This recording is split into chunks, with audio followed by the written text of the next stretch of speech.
Digestive system. Human beings का nutrition digestive system के द्वारा ही मिलता है। डाइजेस्टिव सिस्टम को समझने के लिए इसको 5 पार्ट में हम आसानी से डिवाइड कर सकते हैं, जिसमें फर्स्ट है ingestion, second digestion, third absorption, fourth assimilation and fifth egestion. इसको हम 1 बाय 1 अच्छे से स्टडी करते हैं। इसको समझने से पहले कुछ पॉइंट्स है जिसको समझना बहुत इम्पॉर्टेंट है।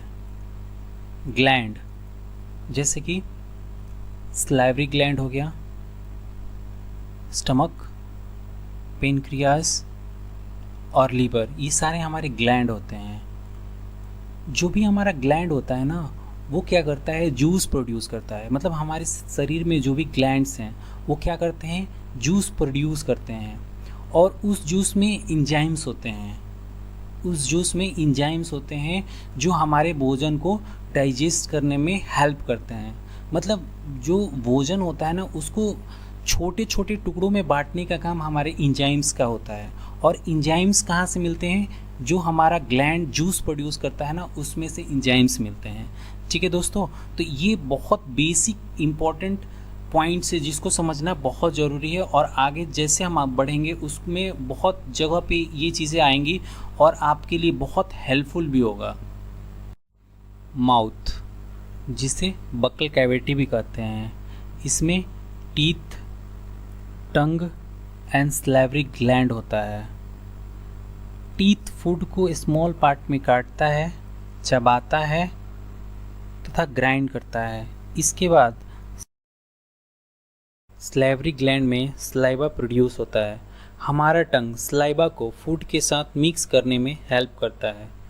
चूँकि सलाइवा पानी जैसा होता है, मतलब लिक्विड होता है, इसलिए बहुत आसानी से निगला जा सकता है। हम जब भी कुछ खाते हैं तो मुंह में पानी भर जाता है, ये सलाइवा ही है। सलाइवा ग्लैंड से सलाइवा एंजाइम्स के द्वारा केमिकली डाइजेस्ट करने में हेल्प करता है।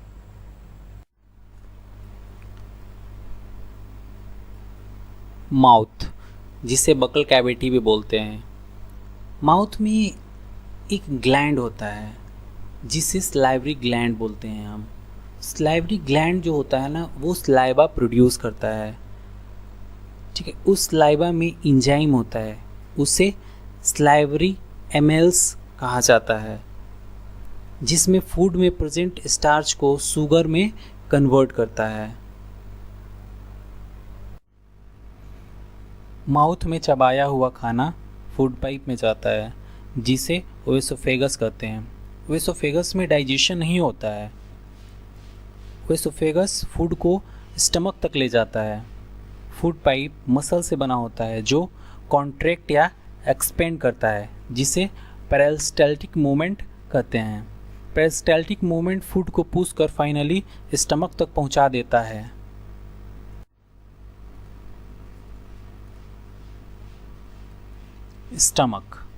स्टमक जे शेप का होता है। फूड फर्दर स्टमक में डाइजेस्ट होता है और करीब 3 से 4 घंटे स्टमक में रहता है। इस समय यह छोटे छोटे टुकड़ों में ब्रेक हो जाता है और सेमी सॉलिड पेस्ट बनाता है।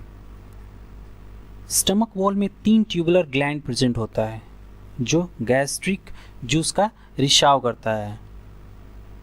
मेनली 3 सब्सटेंस होते हैं, जिनका नाम है हाइड्रोक्लोरिक एसिड, एंजाइम पेप्सिन और म्यूकस।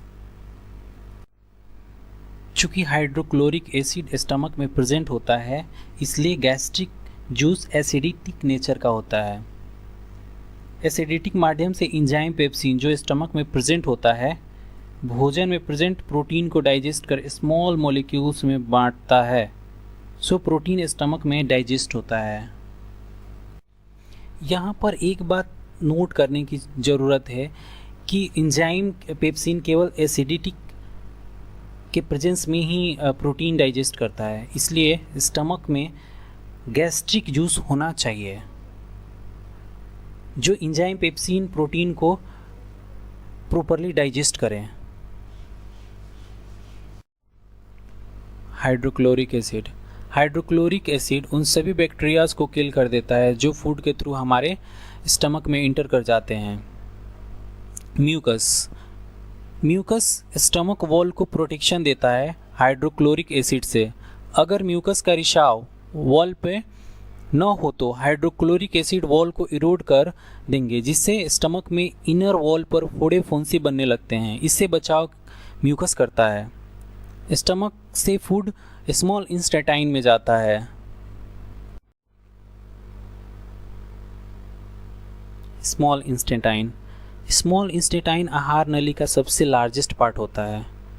यह करीब करीब 6.5 मीटर से लेके 7 मीटर लॉन्ग होता है। बिकॉज ये बहुत नैरो होता है इसलिए इसे स्मॉल इंस्टेटाइन कहते हैं। स्मॉल इंस्टेटाइन को आसानी से समझने के लिए हम इसको 3 भागों में डिवाइड कर सकते हैं। पहला है डियोडेनम, दूसरा है जेजुनम, तीसरा है इलियम। इलियम में एक फिंगर लाइक प्रोजेक्शन होता है जिसे विली कहते हैं। यह हमारे शरीर में कॉइल की तरह अरेंज होता है। स्मॉल इंस्टेटाइन जानवरों में डिफरेंट होता है। यह इन बातों पर डिपेंड करता है कि जानवर शाकाहारी है या मांसाहारी। अगर जानवर शाकाहारी है तो उसका स्मॉल इंस्टेटाइन बहुत बड़ा होता है, क्योंकि स्टोरेज कैपेसिटी बहुत ज़्यादा होना चाहिए। और ये मांसाहारी है तो फिर स्मॉल इंस्टेटाइन स्मॉल होता है। फूड स्मॉल इंस्टेटाइन में कम्प्लीटली डाइजेस्ट हो जाता है, जैसे कि कार्बोहाइड्रेट, प्रोटीन और फैट। स्मॉल इंस्टेटाइन 2 ग्लैंड से रिसाव रिसीव करता है। फर्स्ट है लीवर, सेकेंड है पेनक्रियाज।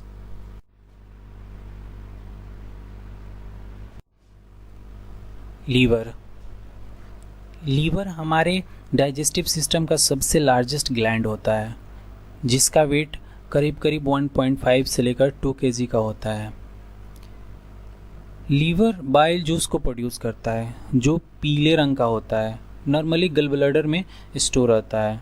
बाइल जूस में अल्कलीन तथा साल्ट होता है जो फूड में प्रेजेंट फैट को इमल्सिफाई मतलब छोटे छोटे टुकड़ों में बांटना या ब्रेक करने में सहायता करता है।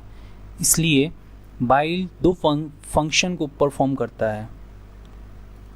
फर्स्ट, स्टमक से आने वाले एसिडिटिक फूड को अल्कलीन बनाना जिससे पैनक्रियाटिक एंजाइम पर एक्ट कर सके। दूसरा, बाइल साल्ट भोजन में प्रेजेंट फैट को आसानी से तोड़ उसे डाइजेस्ट कर सके।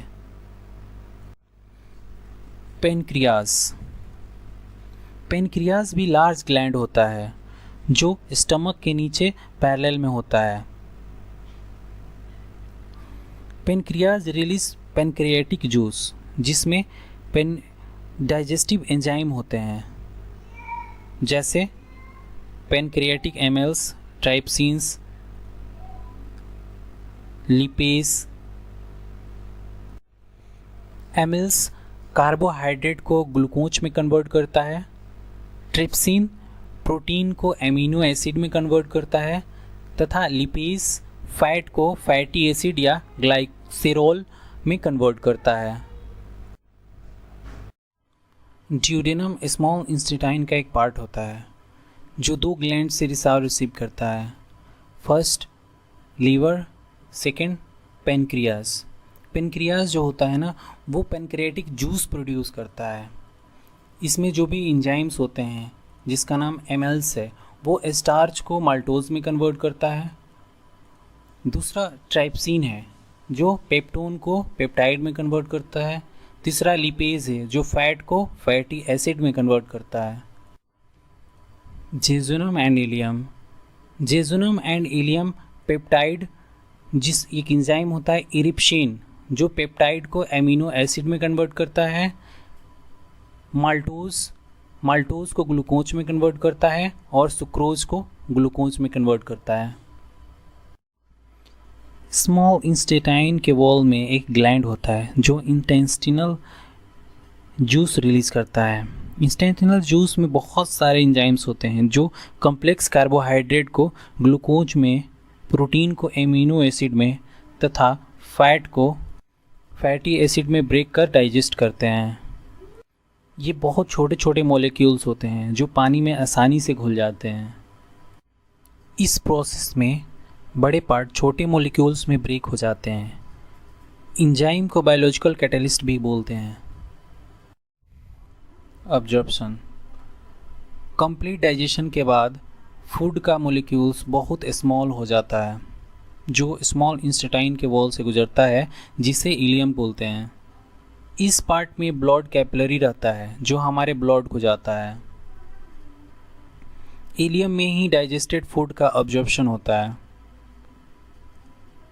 स्मॉल इंस्टेटाइन के इनर वॉल पर मिलियंस ऑफ छोटे छोटे फिंगर लाइक प्रोजेक्शन होता है, जिसे विली कहते हैं। यह पूरे सरफेस पे फैला होता है। विली की सहायता से डाइजेस्टेड फूड का रैपिड अब्जॉर्प्शन हो पाता है। डाइजेस्टेड फूड जो विली के थ्रू ऑब्जर्व होता है, वो हमारे ब्लड को जाता है।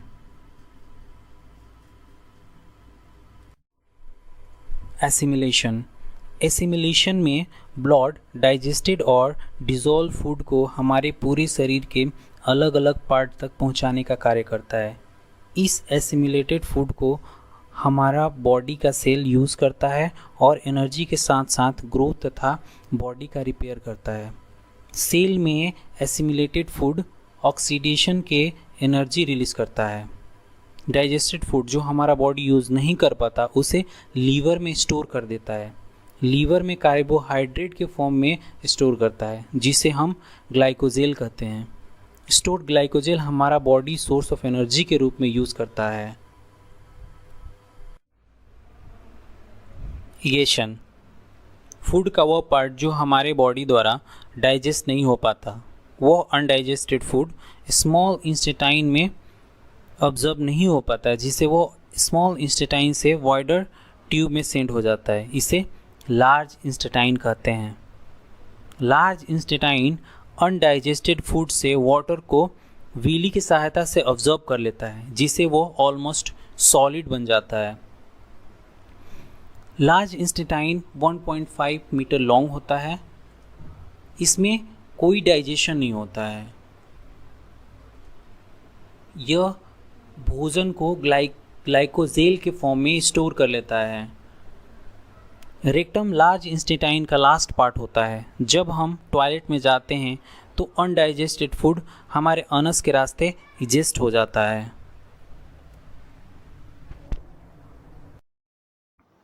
ये हम नहीं कहते, जमाना कहता है कि जय श्री गणेश बायोलॉजी क्लासेस है नंबर 1। संयोग नहीं, परंपरा है।